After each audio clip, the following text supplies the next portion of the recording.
अब rule number 3 में देखिए, अगर वाक्य में अगर आपको नॉर्मली या जनरली, रेगुलरली या फ्रीक्वेंटली, सभी वर्ड के लास्ट में एल वाई लगा हुआ है, तो उसके साथ में क्या प्रयोग करना है मैं आपको बता दूं, लेकिन उससे ठीक पहले नॉर्मली, जनरली, रेगुलरली और फ्रीक्वेंटली इन सब की हिंदी भी देख लीजिए। सामान्य रूप से, आमतौर पर या सामान्यतः, रेगुलरली मीन्स नियमित रूप से, और फ्रीक्वेंटली मीन्स बार बार या अक्सर। तो आपको इसके साथ में भी जो ध्यान देंगे वो वर्ब का जो प्रयोग करना है, यहां भी वर्ब का पहला या पांचवा, इसके साथ में भी वर्ग का पहला या पांचवा लगाना है। अच्छा, मैं आपको बता दूं कि सिर्फ वर्ग का पहला या पांचवा ही नहीं पढ़ रहे, हम आने वाले रूल्स में ये पढ़ेंगे कहां ईज आर एम लगाना है, कहां पर हमें वाजवर लगाना है, कहां पर हमें हैव हैज का प्रयोग करना है, कहां पर हैव बीन या हैज बीन का प्रयोग करना है, कहां पर विल का प्रयोग करना है, ये सब सीखेंगे। फिलहाल मैं आपको लाइन से लगातार वर्ब के पहले या पांचवें फॉर्म के बारे में बता रहा हूं कि कहां पर हम कैसे कैसे सेंटेंस का यूज करने वाले हैं। ये 21 रूल्स में सब कुछ कंप्लीट होगा। 21 रूल्स में रूल नंबर अभी 3 चलना शुरू हुआ है। तो जब भी कभी वाक्य में नॉर्मली, जनरली, रेगुलरली या फ्रीक्वेंटली लिखा हुआ दिखाई देता है, तो उसमें भी हमें वर्ग का पहला या पांचवा फॉर्म का ही प्रयोग करना है।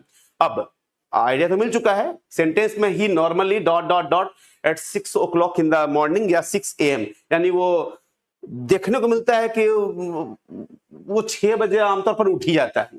तो यहां पर ईज का प्रयोग नहीं करना, पहले तो इसे हटा दीजिए, ईज आर एम का प्रयोग हमें नहीं करना है। दो ऑप्शन बच गए हैं, वेकअप और वेक्स अप। अब दोनों का प्रयोग तो हम एक साथ कर नहीं सकते हैं, अब दोनों में से किसी को एक को चुनना होगा। तो फिर से वही बात जो मैंने आपको शुरू में बताया था, ही शी इट नेम के साथ, ही सी इट नेम के साथ में आपको एस या ईएस का ही प्रयोग करना है।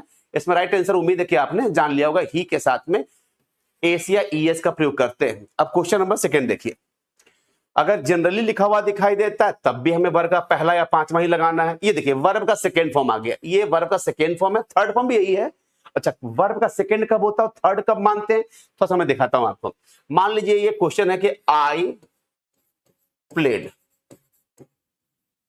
तो आप इस प्लेड को वर्ब का सेकेंड फॉर्म मानेंगे, थर्ड फॉर्म मानेंगे? मतलब मैं खेला, जो वर्ड आ रहा है इसकी हिंदी यही निकलेगी, वर्ब मैंने खेला, क्रिकेट खेला, फुटबॉल खेला, कुछ भी अगर आता है तो वो क्रिकेट आएगा तो हम वहां पे हिंदी निकाल लेंगे उसी के अनुसार।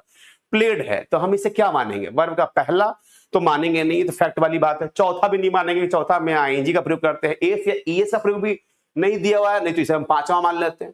लेकिन वर्ब का सेकेंड फॉर्म प्लेड होता है, थर्ड फॉर्म भी प्लेड होता है, लेकिन इसे सेकेंड माने या थर्ड माने, दिमाग में बात तो आ रही होगी कि इसे सेकेंड मानना है कि थर्ड मानना है। तो जान लीजिए कि अगर क्वेश्चन आपका ऐसे है, आई और प्लेड, जो ये लिखा हुआ दिखाई दे रहा है, इसके बीच में यहां पर कोई भी किसी प्रकार की सहायक क्रिया एक्सिलरी नहीं है। सहायक क्रिया अगर जैसा मान लीजिए हैव का, हैज का, हैड का, विल हैव का, शैल हैव का, वुड हैव का, कुड हैव का, मे हैव का, माइट हैव का, या ईज आर एम कुछ भी लिखा हुआ अगर दिखाई देता, सहायक क्रिया वाज पर कुछ भी लिखा हुआ दिखाई देता, can, may, might, can be, would be, could be, should be, कुछ भी लिखा हुआ दिखाई देता, तो हम इसे थर्ड मान लेते हैं। अब यहां पे कुछ भी इन दोनों के बीच में ऐसा, यहां पर कुछ भी नहीं है। जब कुछ भी नहीं है तो इसे आप सेकेंड मान लीजिए, इसे आप सेकेंड मान लीजिए।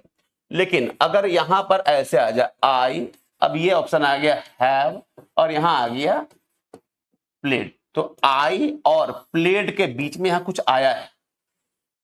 अब जो कुछ भी आ जाए यहां पर सेंटेंस के हिसाब से कुछ भी आ जाए, डिमांड अगर सहायक क्रिया की अगर होगी तो वहां पे लिखा जाएगा, नहीं होगी तो नहीं लिखा जाएगा। अगर सहायक क्रिया अगर आई है तो इसे हम वर्ब का थर्ड मान लेंगे, वर्ब का थर्ड फॉर्म मान लेंगे।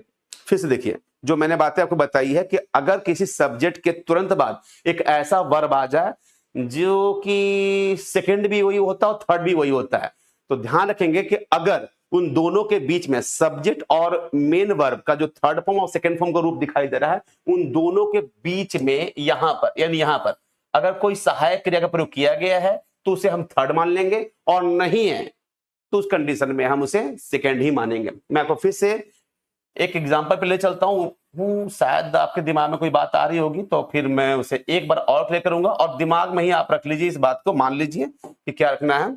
ये देखिए यहां लिखा हुआ है शी ग्राउंड व्हीट।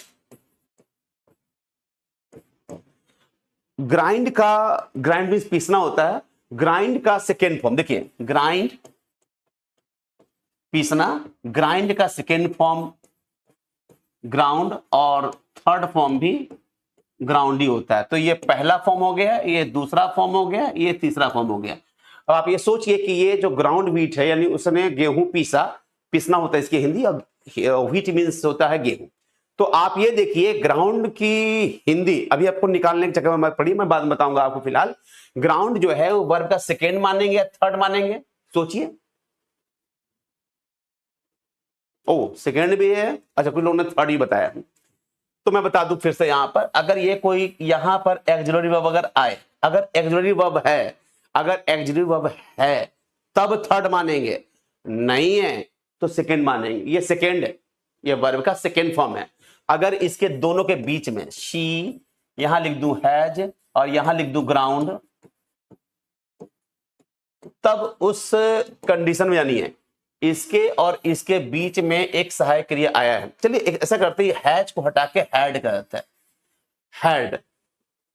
चलो कोई बात नहीं, हैज नहीं आया तो हैड आया, हैड नहीं आएगा तो विल हैव आएगा, विल हैव नहीं आएगा तो शैल हैव आएगा, शैल हैव नहीं आएगा तो वुड हैव आएगा। कुछ भी सहायक क्रिया होना चाहिए, अगर है तो उसे हम थर्ड मान लेंगे। फिर सुन लीजिए, सहायक क्रिया है तो थर्ड, नहीं है तो सेकेंड, अगर है तो थर्ड, नहीं है तो सेकेंड। समझ गए होंगे आप? खैर,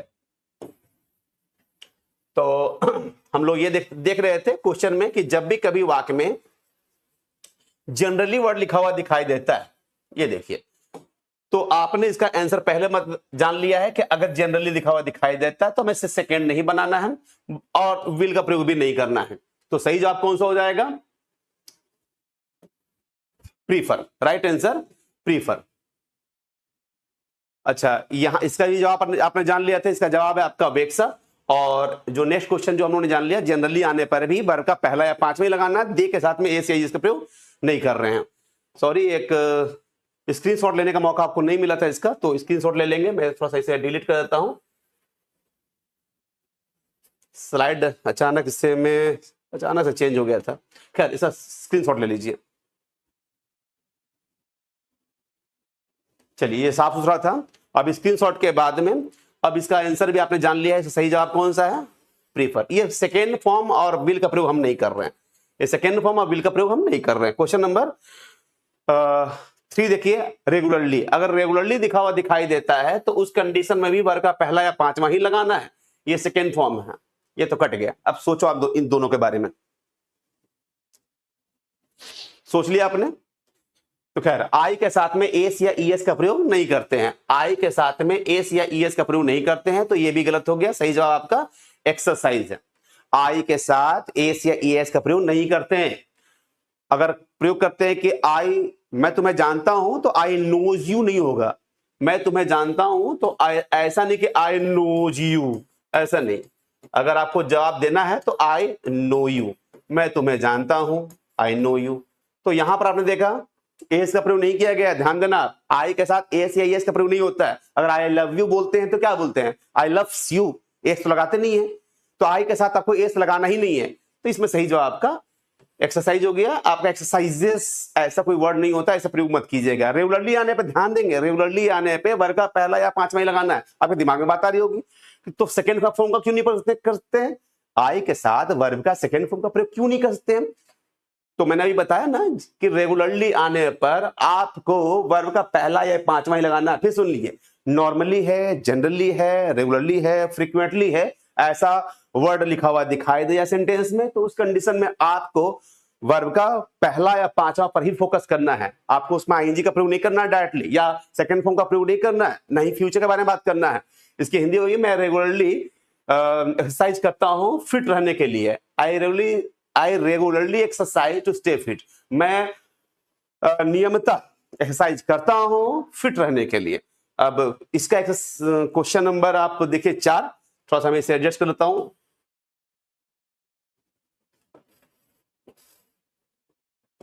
फिर उसके बाद आप स्क्रीनशॉट ले लेना। चलिए, पहले इसका स्क्रीनशॉट ले लीजिए।